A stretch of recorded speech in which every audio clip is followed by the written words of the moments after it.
Warangal MGM ఆసుపత్రి సమస్యలకు కేంద్ర బిందువులా మారింది. హాస్పిటల్కు వచ్చే రోగులకు సరైన వైద్యం అందని పరిస్థితి నెలకొంది. సరైన సౌకర్యాలు లేక రోగులు తీవ్ర ఇబ్బందులు పడుతున్నారు. వార్డుల్లో సరిపడా సెలైన్ బాటిల్స్, స్టాండ్స్ లేకపోవడంతో గోడకు వేలాడదీయాల్సిన దీనస్థితి నెలకొంది. మరోవైపు వార్డుల్లో ఫ్యాన్లు కూడా లేకపోవడంతో ఇళ్ల నుంచే ఛార్జింగ్ ఫ్యాన్లు తెచ్చుకుంటున్నారు ప్రజలు.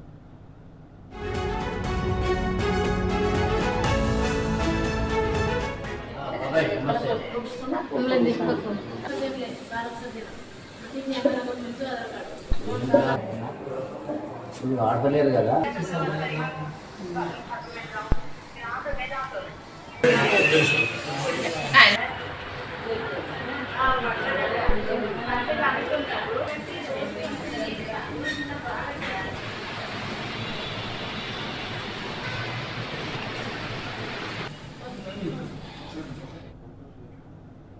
రైట్, ఇదే అంశానికి సంబంధించి పూర్తి అప్డేట్స్ మా ప్రతినిధి రవికాంత్ అందిస్తారు. రవికాంత్, చెప్పండి. వరంగల్లో అతిపెద్ద హాస్పిటల్ అయిన ఎంజీఎం హాస్పిటల్లో కనీస వసతులు లేక రోగులు చాలా ఇబ్బందులు పడుతున్నారు. దీనికి సంబంధించి పూర్తి అప్డేట్స్ ఏంటి? ఉత్తర తెలంగాణకి తలమానికంగా ఉండేటువంటి పేద ప్రజలకు ఒక వరంలా ఉండేటువంటి ఎంజీఎం ఆసుపత్రి కాంగ్రెస్ సర్కార్ ఎప్పటి నుంచి వచ్చిందో అప్పటి నుంచి అగమ్యమైనటువంటి గోచరమైనటువంటి పరిస్థితి నెలకొంది. దయనీయమైనటువంటి పరిస్థితుల్లో రోగులు వస్తున్నటువంటి స్థితిగతులను కూడా మనం గమనించాల్సి ఉంటుంది. పేషెంట్లతో పాటు వచ్చేటువంటి అటెండెంట్లకు కనీస సౌకర్యాలు లేనటువంటి సిచ్యువేషన్ మనం చూస్తా ఉన్నాము. రిజర్వ్స్ లో కూడా చూడవచ్చు. కనీసం సెలైన్ ఎక్కించేటువంటి స్టాండ్ లేక పేషెంట్ల బంధువులు సెలైన్ బాటిళ్లను చేతిలో పట్టుకొని సెలైన్ పూర్తిగా ఎక్కే వరకు కూడా పట్టుకోవాల్సినటువంటి దుస్థితి కనిపించింది. కొందరైతే అక్కడ ఉన్నటువంటి గోడలకు ఉండే మేకులకు తగిలించేటువంటి దుస్థితి. వాళ్ళు ఏదైతే పిల్లలకు సంబంధించి మనం రిజర్వ్స్ లో చూడొచ్చు. వాళ్ళను ఏదైతే టెస్ట్లకు సంబంధించి వేరే చోటుకి అక్కడ నుంచి వేరే బాత్లోకి వెళ్లాల్సి వచ్చినప్పుడు అక్కడి వరకు నడవాల్సి వస్తుంది. నడిచేటప్పుడు కూడా ఆ సెలైన్ బాటిల్ పట్టుకుని నడవాల్సినటువంటి దుస్థితి అయితే మనకు కనిపిస్తుంది. మరోవైపు ఆసుపత్రిలో స్ట్రెచర్లు కూడా లేనటువంటి వీల్ చైర్లు కూడా లేనటువంటి పరిస్థితుల్లో మనం నిన్న ఇవాళ కూడా రిజర్వ్స్ లో చూస్తా ఉన్నాము. ఒక అటెండెంట్ ఎవరైతే అక్కడ ఉండేటువంటి సిబ్బంది ఆ వ్యక్తిని భుజాలపై మోస్తూ తీసుకొచ్చేటువంటి దుస్థితి మనకైతే స్పష్టంగా కనిపిస్తా ఉంది. మరోవైపు ఫ్యాన్లు ఆ ఫ్యాన్లు లేనటువంటి పరిస్థితుల్లో బంధువులు ఛార్జింగ్ ఫ్యాన్ మీద తీసుకొచ్చి వాళ్ళకు గాలి వచ్చేలా చేస్తున్నటువంటి సిచ్యువేషన్ మనం చూస్తా ఉన్నాం.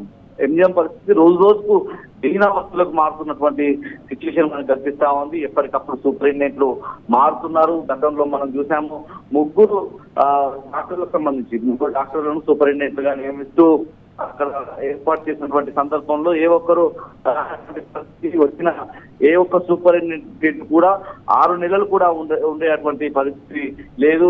ఎంజీఎం పరిస్థితి రోజు రోజుకు దిగజారుతున్నటువంటి సిచ్యువేషన్ మనం చూస్తా ఉన్నాము. పూర్తిగా రోగులకు సంబంధించినటువంటి వసతులు కూడా సరైన వసతులు లేనటువంటి పరిస్థితి మనం చూస్తా ఉన్నాము.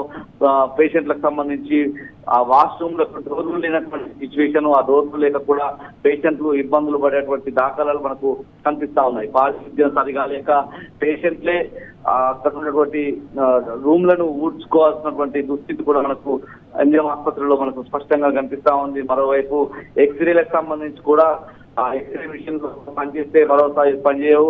దాంట్లో కూడా ఎక్స్పర్ట్స్ అయినటువంటి సిబ్బంది లేనటువంటి పరిస్థితుల్లో ట్రైనీలతో ఎక్స్రే తీసేటువంటి ఆ పనులు చేయిస్తున్నటువంటి పరిస్థితి మనకు కనిపిస్తా ఉంది. ఎంజీఎం ఆసుపత్రికి సంబంధించినటువంటి అంతర్గత రోడ్లు ఏవైతే ఉంటాయో ముఖ్యంగా ఎమర్జెన్సీ వార్డ్ దగ్గరకు అంబులెన్సులు ఎమర్జెన్సీకి సంబంధించి క్రిటికల్ గా ఉండేటువంటి పేషెంట్లను తీసుకొచ్చేటువంటి సందర్భంలో ఆ రోడ్డు సరిగా లేక ఆ అంబులెన్సులు అక్కడ లోపల వరకు వచ్చేటువంటి వాహనాలు కూడా ఇబ్బందికరంగా వచ్చేటువంటి రోడ్లు కూడా మనకు కనిపిస్తా ఉన్నాయి. ముఖ్యంగా ఈ ఎంజీఎం ఆసుపత్రులు అనేక సమస్యలు దృష్టి వేసినటువంటి పరిస్థితుల్లో ఇటీవల మళ్ళీ కొత్త సూపరింటెండెంట్ రామ్ కుమార్, అంతమంది ఆర్ఎంఓగా ఉండేది రామ్ కుమార్ రెడ్డిని మళ్ళీ సూపరింటెండెంట్ గా పూర్తి స్థాయి బాధ్యతలు అప్పచెప్పిన పరిస్థితి. ఆయనైనా ఏమన్నా మార్పులు తీసుకొస్తారంటే ఆయన చేతిలో కూడా ఏమీ లేనటువంటి పరిస్థితి మనకైతే స్పష్టంగా కనిపిస్తా ఉంది. పూర్తిగా ఎంజీఎం పరిస్థితి అత్యంత దారుణంగా ఉంది. లోపల ఉన్నటువంటి సిబ్బంది కూడా వచ్చేటువంటి పేషెంట్ల దగ్గర నుంచి డబ్బులు వసూలు చేసేటువంటి పనులు చేస్తున్నారని ఆరోపణలు వస్తున్నాయి. మరోవైపు డాక్టర్లు రాసేటువంటి మందులు కూడా ఒక 4 రకాలు రాస్తే అందులో ఒక రకం 2 రకాలు దొరకడమే గగనంగా మారుతుంది. మళ్ళీ ప్రైవేట్ ఆసుపత్రులను ప్రైవేట్ మెడికల్ షాప్లను ఆశ్రయించాల్సినటువంటి దుస్థితి కూడా పేషెంట్లకు వాళ్ళ స్థితి ఆ విధంగా ఉందని మనం చెప్పాల్సి ఉంటుంది. పూర్తిగా మనం చూసినట్టయితే సెలైన్ ఎక్కించేటువంటి పరిస్థితి కూడా సరిగా లేనటువంటి సిచ్యువేషన్. ముఖ్యంగా ఇది వానాకాలం. ఈ వానాకాలంలో అడపదడప వర్షాలు పడుతున్నాయి. సీజనల్ వ్యాధులు వస్తున్నటువంటి ఆ పరిస్థితుల్లో రోజుకు 1000 నుంచి 2000 వరకు అవుట్ పేషెంట్స్ వచ్చేటువంటి సందర్భంలో ఆ అవుట్ పేషెంట్స్ సంబంధించి వచ్చినప్పుడు వాళ్ళకి ఏదైనా టెస్టులు రాస్తే మూత్ర పరీక్షలు కావచ్చు, రక్త పరీక్షలకు సంబంధించి అక్కడ సిబ్బంది లేక ఒకవైపు సిబ్బంది కొరత, ఒకవైపు డాక్టర్ల కొరత, చేసేటువంటి పనుల్లో నిర్లక్ష్యము, పూర్తిగా సౌకర్యాల కొరత, ఎక్విప్మెంట్ కొరత మనకు ప్రధానంగా కనిపిస్తుంది. Right Ravikanth, thanks for the updates.